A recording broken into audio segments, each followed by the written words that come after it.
ঢোলের মেয়াদ শেষ, ভণ্ড সাধুর শাস্তি বাবা দেবেন জম্পেশ।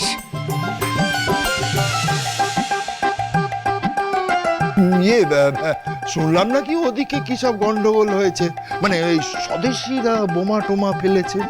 গন্ডগোল যে শুধু ওখানে নয়, এ বাড়িতেও চলছে, সেটা আমি না ফিরলে জানতেই পারতাম না। তুমি এত তাড়াতাড়ি ফিরে এলে যে দাদা? কেন, নিজের বাড়িতে আসার জন্য কি তোদের ওই অনুমতি নিতে হবে আমাকে? হ্যাঁ, ভাগ্যিস ঠিক সময় চলে এসেছিলাম, নইলে আমার অবর্তমানে আমার বাড়িতে কি হয় সেটা তো জানতেই পারতাম না। বলছি, তুমি অনেক দূর থেকে এসেছো, তোমার জন্য একটু আম পোড়ার শরবত বানিয়ে। আম পোড়ার শরবত খাওয়ার থেকেও আরো অনেক গুরুত্বপূর্ণ কাজ আমার রয়েছে। আপনি এ বাড়িতে কেন এসেছেন? নতুন বউকে দেখতে। মিথ্যে কথা বলছে বাবা। ও আমার বউকে দেখতে নয়, আমার বউকে আজগুবি বিধান দিয়ে জ্বালাতে এসেছিল।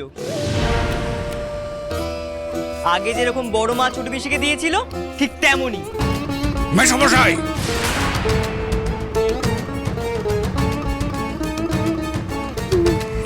আজকে ওনার মাথায় আগুন জ্বলছে। যাক বাবা, ঠাকুর ঠিক সময় ওনাকে পাঠিয়ে দিয়েছে, নালে মেয়েটার সাথে যে কি হতো কে জানে। আপনার সাহস হলো কি করে যে আমার বৌমাকে একটা 2 নম্বরই ভণ্ড বিধান দেওয়ার? সাহস তো উনি নিজে পাননি, ফোনে ওনাকে সাহস দেয়া হয়েছে। এই তো মা, কি মা, তোমার মুখের এই অবস্থা হলো কি করে? বলিস না বাবা, দাঁতের যে যন্ত্রণা। ও তা কি দাঁড়িয়ে আছো কেন? বসো বসো বসো বসো বসো বসো। আচ্ছা, আমার কথা ছাড়, হ্যাঁ, এবারে শোন, ওই নাথ বউকে নিয়ে ওরা কি কি করেছে জানিস তো? এখানে মেয়েদের নেকা পড়া করা, ইঞ্জিরি বলা, এসব অনাথ সৃষ্টি চলবে না। বেটা ওনে আজ বাড়িতে নেই, নাথ বউয়ের পাপ পুণ্যের বিচার করা তোরা কে? আমার সৌর কত বড় জ্যোতিষী তা তো তোমরা সবাই জানো। তাকে বলে কয়ে পায়শ্চিত্তের একখান বিদেন নিলেই হলো। না, এবারের ভালো মন্দের বিদেন শুধু আমাদের গুরুদেবী দেবেন, কোনো বুজরুকে ধান্দাবাজ নয়। হয়ে গেল। দাদা যা মূর্তি ধরেছে, এবার বাবার সাথে আমাদেরও পাত্তারি কোটাতে না হয়। কে ওনাকে বিধান দেওয়ার সাহস দিয়েছে মা? আমি দিয়েছি। কিসের কিসের বিধান? পায়শ্চিত্তের। হ্যাঁ, আমার বৌমার মতো একটা নিষ্পাপ পবিত্র মেয়েকে কিসের জন্য প্রায়শ্চিত্তের বিধান দিয়েছে ওই ভণ্ডটা? আমি বলছি বাবা, আমার বউ লেখাপড়া জানে বলে পিসিরা বলেছে আমি নাকি মরে যাব। এ কি মূর্খের মতো কথা! আমার আমার বৌমা লেখাপড়া জানে বলে গর্বে আমার বুক ফুলে উঠেছে, আর তার জন্য ওকে দিয়ে প্রায়শ্চিত্ত করাচ্ছিস? মানে তুমি জানতে এই মেয়ে নেকা পড়া করে? জানি, কয়লার খনি থেকে ওই হিরে খোঁজার মতো করে আমি আমার বৌমাকে বেছে নিয়ে এসেছি। ও কি জানে আর কি জানে না সেটা আমার থেকে ভালো আর কেউ জানে না।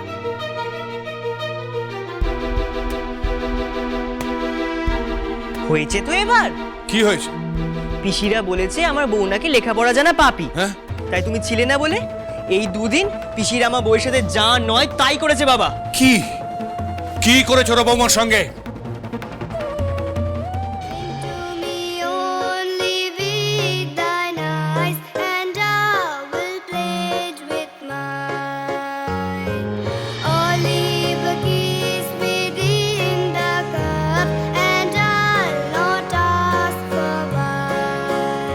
এই ইঞ্জিরি গান তুমি কোথায় শিখেছো? মেম সাহেবের কাছে। এবার নেকা পড়া শেখেনি তো? উত্তর দাও, নেকা পড়া জানো তুমি? হ্যাঁ। এই মেয়ে মেলের চোদের সঙ্গে ওটা বসা করেছে, নেকা পড়া শিখেছে। ওকে গোবরে রেশ শুদ্ধ হতে হবে।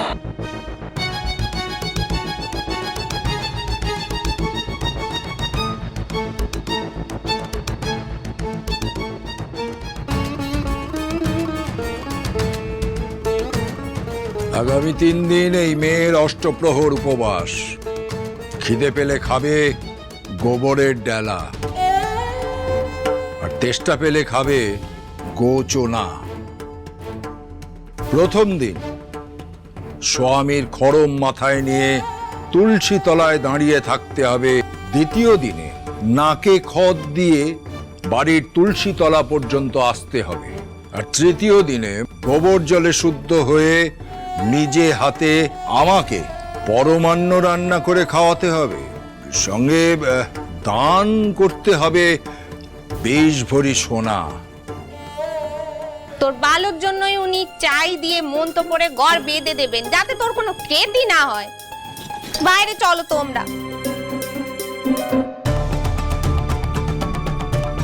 তোর যে শ্বশুর ছেলে বৌমাকে সম্মান করতে পারে না, মাথার উপর ঠাঁই দিতে পারে না, নাতিদের খোঁজ খবর নেয় না, ভিটে মাটি চাঁটি করে নিজের ছেলেকে ঘর জামাই আর তোকে বাপের বাড়িতে ঠাঁই নিতে বাধ্য করেছে, সেই দায়িত্ব জ্ঞানহীন লোভী ভণ্ড বুজরুকটার কাছ থেকে তোর আমার বৌমার প্রায়শ্চিত্তের জন্য বিধান নিয়েছিস। আমার অবর্তমানে আমার বৌমার উপর অত্যাচার করেছিস। এখানে আর মোটেও থাকা যাবে না। গয়নার হাঁড়িটা নিয়ে মানে মানে কেটে পড়ি।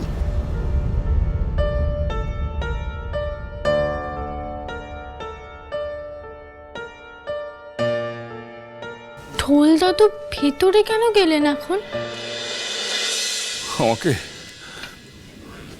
আমাকে ক্ষমা করে দাও বৌমা।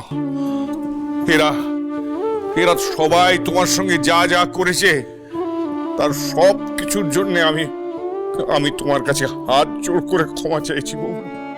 ছি ছি বাবা, এ আপনি কি বলছেন? আপনি গুরুজন। লেখাপড়া করলে পাপ হয় কিনা আমি জানি না, কিন্তু আপনার মতো গুরুজন আমার সামনে হাত জোড় করলে আমার পাপ হবে।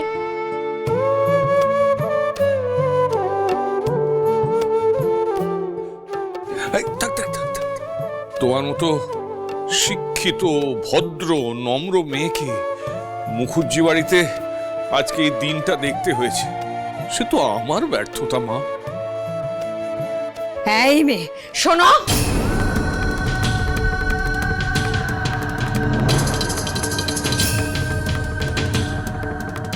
হাত ছাড়বি তো? কোন সাহসে তোরা বৌমাকে এত বড় শাস্তি দিয়েছিস? মেয়েদের লেখাপড়া করা পাপ, তার পায়শ্চিত্তি এই মেয়েরে করতেই হবে, নইলে আমাদের মানকে কেটে হবে। দাদা, মূর্খের স্বর্গে বাস করলে এই হয় রে বিদু। রাঙা পিসি, একটা কথা বলবো? নিশ্চয়ই বলবে, অনুমতি নেওয়ার কোনো দরকার নেই। কে বলবে বলো। সেদিন থেকে আমি একটা উত্তর খুঁজে পাচ্ছি না রাঙা পিসি। কিসের উত্তর? মেয়েদের লেখাপড়া করা যদি পাপ হয়, তবে বিদ্যাসাগর মশাই মেয়েদের লেখাপড়া করানোর জন্য এতটা উঠে পড়ে কেন লেগেছিলেন?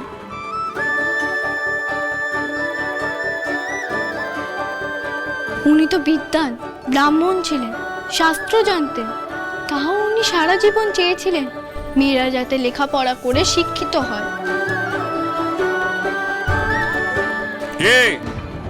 মুখে কুলুপ পড়ে গেল তো? হ্যাঁ, আসলে কি জানিস, তোদের মতো এই আহম্মক পোর ব্যাঙেরা যদি বিদ্যাসাগর মশাইয়ের মর্ম একটু বুঝতো, তাহলে পোড়ার দেশে কটা সই জোগাড় করার জন্য তাকে তো কাঠখড় পোড়াতে হতো।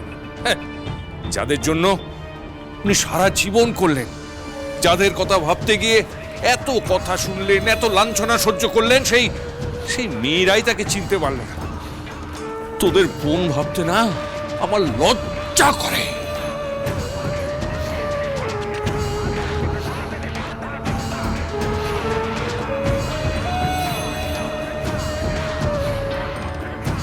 দেখেছো দিদি, এই মেয়ে দাদাকেও কেমন বশ করিয়েছে। যে দাদা আগে তোমায় একটাও কথা শোনাতো নে, এখন তোমাকে একটাও কথা শোনাতে চাচ্ছে না। বেশ হয়েছে, আমি পই পই করে মানা করেছিলাম বোমার সাথে এমনটা না করতে। এখন হয়েছে তো শিখকে।